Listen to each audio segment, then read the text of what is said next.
Hello again, a very good afternoon to you for making time with me today on the Marketplace. The Association of Ghana Industries, AGI, says it is working with its counterparts in Nigeria to help deal with the current border closure. A few months ago, Nigeria imposed a ban on movement of all goods from countries with which it shares a land border, a situation the AGI says has had a toll on members' operations. President of the association, Dr. Yawedu Jemfi, spoke to Joy Business at the 30th anniversary celebration of Africa Industrialization Day, organized by the AGI and UNIDO, on the theme Positioning African Industry to Supply the AFCTA Market. Bismarck Ausa was there. According to President of the Association of Ghana Industries, Dr. Yawedu Jemfi, his outfit is currently working with its Nigerian counterpart to petition both governments on the need to reopen the border to facilitate trade between both countries. Nigerians have really taught us through the closure of their border that yes, they want to build their own local industries. We all know that this thing happened in China. China closed their borders. Nobody knew about China for 20 good years until they built their market. So it's a wake-up call for us. We are not going to close our border, but for my position, talking to the President of Manufacturers Association of Nigeria, dealing with the Chamber of Nigeria, we are really come out with a communique to deliver to our presidents of Ghana and Nigeria, the way that we can work together between Ghana and Nigeria to be able to do things. Meanwhile, speaking on the theme for the anniversary, senior partner at AB and David Law, David Ofosu-Dorte, emphasized competitiveness of Ghanaian businesses as a benchmark for benefiting from the Continental Free Trade Agreement. CFTA is significant if we break the barriers, the amount of money available here, and we should look at it from that angle. If you are not competitive in Ghana, which has got only 30 million people, you cannot be competitive in 1.2 or 1.3 billion people. Forget it.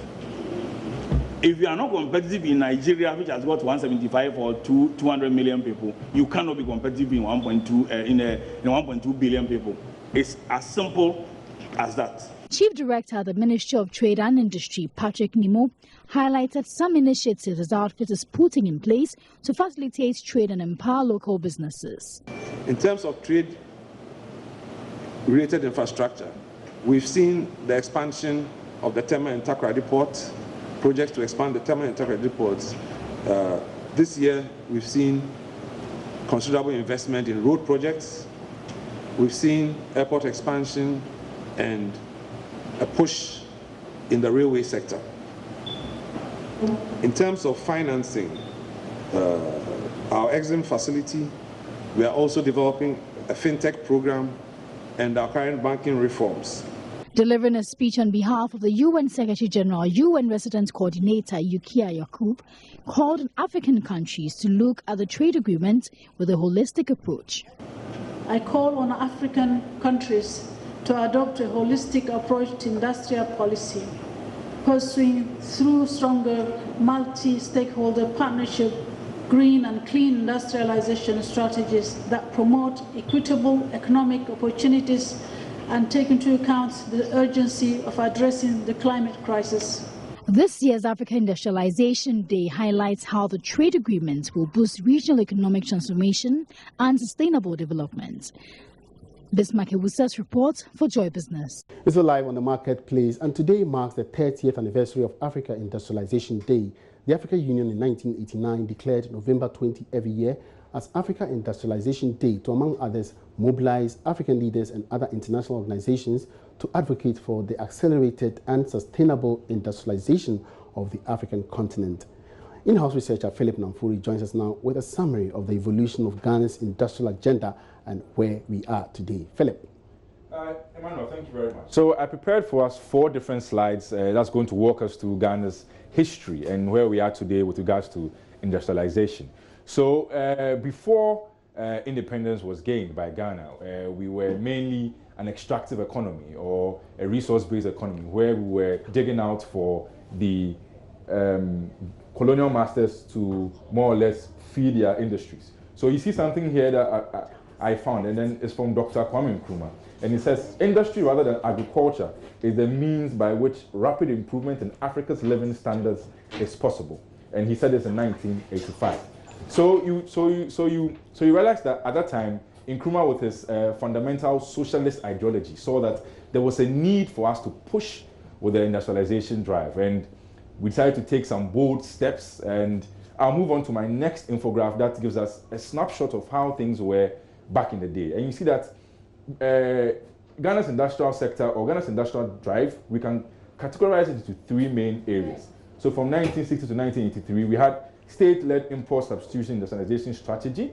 Then from 1984 to 2000, we had the structural adjustment programs of the IMF and international financial institutions, that's the IMF. And from 2000 to date, we've had private sector development and reforms for the investment climate. So if you look at it critically, there's obviously a rise and fall of Ghana's industrial sector. I'll move on to the next slide and I'll show you what exactly the numbers were when it came to Ghana's industrial sector. So you see that back in the day, we had the Volta Aluminium Company, Valco, we had sawmills and timber processing industries, we had cocoa processing industries, we had breweries, textile and garments, I beg your pardon, pulp, paper, and cement. And the manufacturing sector in that time grew from 2% to 9% of real GDP between 1957 and 1969. So you see that at that time, there was a boom in Ghana's industrial sector. Let's move on to the next slide and let's look at what it has to say. So, okay, yeah, this is the one that talks about, very good. So you see that over a course of 2014 to 2019, and this is from the 2020 budget, you see the trajectory of growth rates of Ghana's industrial sector. And you see the different subsectors in there. You see mining and quarrying, we see the oil, very recent, manufacturing, electricity, water and sewage, and construction. So in simple terms, we've come from a very good place when it came to industrialization. We had a boom in industrialization. Then around the 1970s, early 1970s, when the Progress Party came in place, some of Nkrumah's reforms were changed. And we saw the economy also take a dip there. And it's basically been a very roller coaster ride, if I can say that. So we've gone up, we've come down, and today we are where we are with our 10-point industrial agenda put together by the Ministry of Trade and Industry. So yes, I would say we've come from a good place, but there's a lot of work to do, Emmanuel. Thank you very much, Philip, with that chronology of the performance of Ghana's industrial agenda over the years.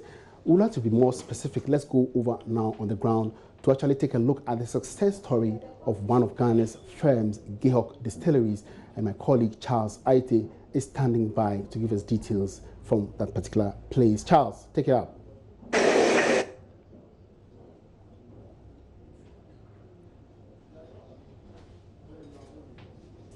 All right, so we're going to GIHOC in the Jiffy, where my colleague Charles Aite is standing by with the MD of GIHOC, Maxwell Kofi Juma, to actually tell us how far the company has come, has evolved over the years till now. Charles, if you can hear me, what have you been gleaning from Mr. Kofi Juma?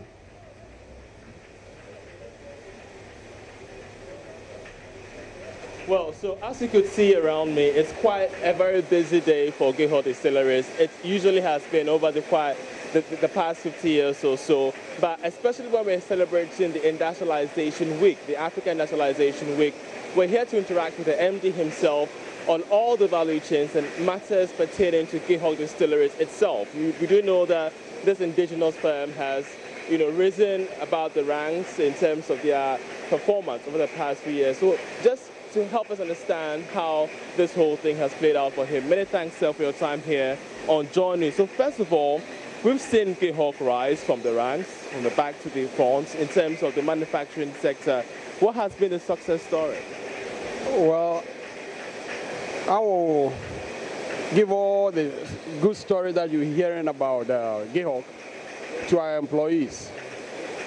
We run a very open enterprise here. It's a lot of teamwork, both management and staff. I mean, we confront issues honestly as a team. There isn't the usual master-servant relationship here. I mean, if you walk in here, it's very difficult to tell who's a manager and who's not. And that's very key, especially to industrialization. But when it comes to the market area, we do know that most indigenous firms like that of GIHOC, maybe not, have issues permeating the African continent, the African markets. How is this a concern to GIHOC? Oh, GIHOC, for the past 2 years, have been, aggressively pursuing the export market. we welcome, wholeheartedly the new policy for the African free trade. Incidentally, Ghana is going to be the headquarters. It will help GIHOC, and we believe that the hurdles that we have to get over, the free trade will reduce those hurdles, especially when it comes to registration of products, when it comes to even faking, institutions working, make sure that whatever we send out there is not faked by our competitors or anybody else. So, the African free trade definitely is what is going to do the thing for us. Going to be a game changer. Yeah. But even ahead of the Continental Free Trade Agreement area, we do know there are some outstanding challenges that most manufacturing firms here in Ghana and even that of Africa do face. Situating the situation to Ghana, what do you think remains some of the challenges? To me, the biggest challenges that we have will be the government institutions, being effective in doing what they're supposed to do. If you talk about GIHOC, we deal with about 3 or 4 major institutions: the Ghana Standards Authority, the Food and Drug Authority, and definitely Ghana Revenue Authority. And we believe that if they play their role effectively, I think it will help indigenous. What we see is that Ghana is hostile to indigenous businesses. That's what we see. Because the treatment that we receive from these institutions, I don't think they give the same treatment to those other foreign institutions. And I believe that they have to, it's good to welcome, foreigners, but it doesn't mean that you have to treat your own people differently, and especially the way they've been treated. Just before we leave, do you think that Ghanaian firms, as we celebrate the African Industrialization Week, are ready to embrace the African market when it comes to the market challenges? Yeah, they are. Because what it does is expand their market. It means that they can produce, their products and sell, at a more competitive, distance. All right. Our markets are just too small. You talk about Ghana, you talk about Togo. Our markets are just too small to compete effectively with, manufacturers in say, China or Europe. Okay. And so I believe that if the market is open like they want to open, it still will not be up to the level of China, but definitely it will enhance our ability to, be profitable. Okay, Maxwell Kofi Juma, the MD of GIHOC Distilleries. You did hear that for yourself, Emmanuel. So this has been not just the success story, the challenges as well, and the prospects for the future. We do know that already we have in Ghana been the host for the Continental Free Trade Agreement area. We've heard from the HGI as well in terms of the challenges that stand. But for local firms like that of GIHOC and its members, the future is bright for them and they are much more prepared for the challenges ahead. Thank you very much, Charles IT, with that update from the premises of GIHOC Distilleries, and today marking the 30th anniversary of African Industrialization Day. Joining me in the studio now to further discuss Africa's Day of Industries or Industrialization is the Director of Projects. I beg your pardon. He is the Honorable Dr. Ato Pamford. He's a Member of Parliament for Shama constituency. He's here to help with the discussion. We also have the AGI representative, and he is in the person of Chonam Akpelu. Gentlemen, you're welcome to the marketplace. Thank you very much. All right, so I would like to start with you first, the AGI. Now, when we talk about industrialization or industrializing, what exactly do we mean? Okay, thank you. Thank you for having us. And we're extremely excited to be part of the celebration. We've always done it for the past 30 years. So essentially, industrialization is being able to set up businesses to create, add value to the production process locally. So what AGI has done over the years is to create different industries that have been championing the cause of industrialization project in Ghana. Now, when we trace it back to the immediate post-colonial times, realize that we started aggressively, but coming up, we've actually, retorted, so to speak. What is the reason for this? Well, yeah, I know what you're saying. Post-Kwame Nkrumah industrialization has been the biggest thing at the era, where newly emerged countries are focused heavily on building industries, which has worked so well. There are several reasons that accounted for the increasingly decreasing rates of industrialization, partly due to overly liberalization of our economy, allowing open competition and allowing cheaper products to now compete with local products, thereby crashing out our local activities. But I'm happy that we've gotten to that stage where, especially under the new dispensation, there's a massive and aggressive, deliberate effort to make sure that we get back on track to industrializing. And I think it's a great thing to be part of at this moment. All right. Let me come to Honorable. Now, Honorable, we always say that government must provide the enabling environment before industrialization can even effectively take place. Now, you are a lawmaker. Do you think that you've provided the necessary regime, the laws in place, or the environment for which you think that industrialization can actively take place? Well, thank you very much, and then let me use this opportunity to say good afternoon to all our cherished viewers, and then our constituents from Shama, and the Western region and the whole nation.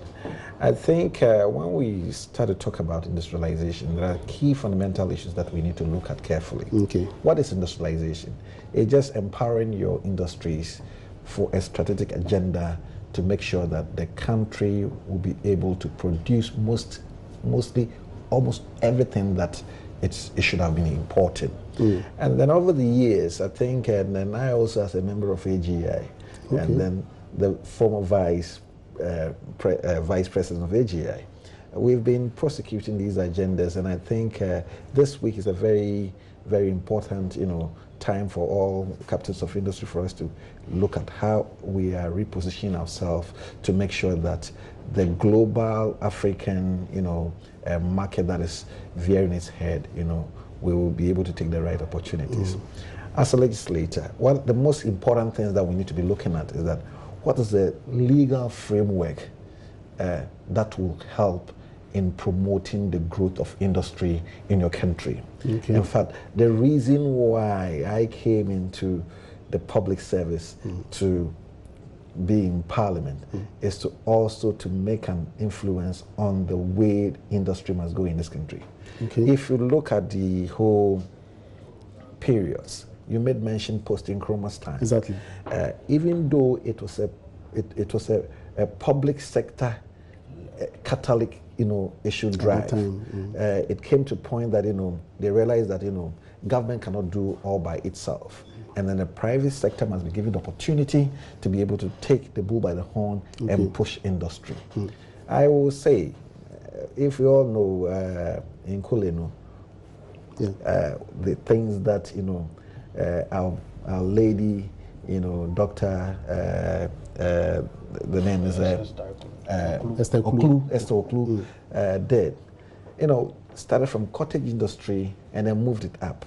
But then you need to make sure that the legal framework is in the right place. And so if you look at the ministry set up to be able to promote those agendas, you come up to what agencies are there to be able to drive. Indeed, in business, and as a business person and as an entrepreneur, one of the most important things to do in business is to make sure that you have the right market so that you can produce and feed into the market. Right, and you think this exists at this time? Indeed, we have had some regional and bilateral arrangements trying to create market for the Ghanaian market, But then we need to look first. Have we put the right legal framework in place? During the revolutionary era, a lot of distortions came in. If you have heard Apino Soup, if you heard, the Addisons and the next, you can mention all of them. That industry have gone through certain phases, and we believe that now is a time that if collectively Africa, we are coming together to open our own markets to ourselves. It is time to take these opportunities. Exactly. I mean, we don't have much time, but I really want us to focus on this thing that you ended with, the Continental Free Trade Agreement. I mean, at this time, or at this dispensation, do you think that we are actually ready to industrialize in the context of Africa Free Trade Agenda? Thank you. So to be honest, we don't have an option at this moment. This is the first framework or policy document of the African Union that had so much interest of the private sector. So much so that for the first time, they are meeting all their timelines. So as Ghana corporate, we don't have an option than to plug in quickly. And now, the But we have a lot of challenges now on our hands. I agree with you. The Nigerian situation, the local market situation. Yes, we're fully aware of the challenges. But you see, mind you, it's a process. So we don't have an option that to plug in the process. What we're doing now is to figure out where our competitive interests lie essentially. So for example, we're big on salt as a country. So that's something we should focus on very quickly. On garment, on pharmaceuticals. Ghanaian medicines are touted to be one of the best in the sub-region. So these are the things we're focusing on. However, the challenges are there. For example, the cost of power. As I speak, the cost of power constitutes about 30% of the entire production cost. What it means is that if it's not looked at, somebody will be producing in Ethiopia, which sells power about 6 cents per kilowatt hour. And we're hovering around 17% per kilowatt hour. Clearly, the guy in Ethiopia would have a competitive advantage over the guy producing in Ghana. So these are the real challenges we're hoping that will be addressed. I mean, in the recent time, there have been some significant effort to resolve the challenges. For example, I think the tariff has reduced for about 70% from June up to now, which is great. But we're saying that it's still not good enough. Looking at the competition we're facing. Yes, we have to round up quickly before we go. Do you think that the One District, One Factory agenda is really promoting industrialization? Yes, I think it is rightly so, because it is an agenda to position Ghana onto the industrial path. You see, we have an authority under the Ministry of Trade and Industry, that's Ghana Export Promotion Authority. The main mandate of it is to ensure that they create the market for Ghanaian industries. Now, if you look at around 2018, our nation's trade balance was almost about $2.5 billion US. And then this was the kind of work that Ghana Export Promotion Authority did. Now they are targeting in 2028 almost about 12.3 billion. How do you do this? It means you must put all the legal framework in place, all the arrangements in place to be able to facilitate the market there. Now that you have also the African Continental Free Trade coming on, it even makes their tax easier. All right. Thank you very much, Honorable Dr. Ato Pamford is a member of Parliament for Shama constituency and the regional chairman of the AGI, Chonam Akwelu. It's been great having you on board, and of course there'll be another session in the evening, so I believe we'll have more time to deliberate on these issues of African industrialization. Thank you very much once again, and on that note, to wrap up this afternoon's edition of The Market, please. My name is Emmanuel Abuaji. Have a good afternoon.